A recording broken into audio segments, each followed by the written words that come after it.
మా చిన్నోడు స్టార్టింగ్లో స్కూల్ అంటే ఎంజాయ్ చేసుకుంటూ వెళ్ళేవాడు. అలాంటిది ఇప్పుడు స్కూల్కి వెళ్ళాలంటే స్కూల్ నుంచి వచ్చిన తర్వాత స్టార్ట్ చేస్తాడు, మమ్మీ నేను స్కూల్కి వెళ్ళను రేపు అని.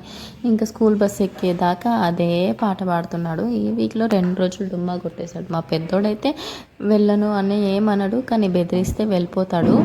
ఇంకా వాడితో పెద్దగా లేదు, కానీ మా చిన్నోడితోనే మరి ఎందుకు ఇలా అవుతున్నాడు అనేది అస్సలు అర్థం అవ్వట్లేదు. స్కూల్కి వెళ్ళి టీచర్ని అడిగితే స్కూల్లో బాగానే ఉంటున్నాడు, నీట్గా ఉంటాడు అని అన్నీ చెప్తుంది, కానీ వాడు ఎందుకు ఏడుస్తున్నాడో చెప్పట్లేదు.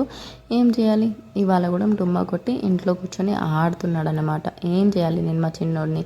మీ ఇంట్లో కూడా మీ పిల్లలు ఇంతేనా అనేది కామెంట్స్లో చెప్పడం అస్సలు మర్చిపోకండి. అదేంటి చిన్నోడు వెళ్ళలేదు అంటున్నారు కదా అంటారా?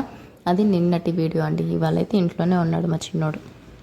స్కూల్కి వెళ్ళను అని అంటే ఇంకా కోపం వచ్చి కొట్టబుద్ధి అవుతుంది. ఇంకేం చేస్తాం, నిన్న ఫుల్ వర్షం పడింది, ఇంకా చల్లగా ఉంది అనేసి ఇంకా చిన్నోడినైతే స్కూల్కి పంపలేదు. ఇంతకీ మీ బ్రేక్ఫాస్ట్ అయిందా? సబ్స్క్రైబ్.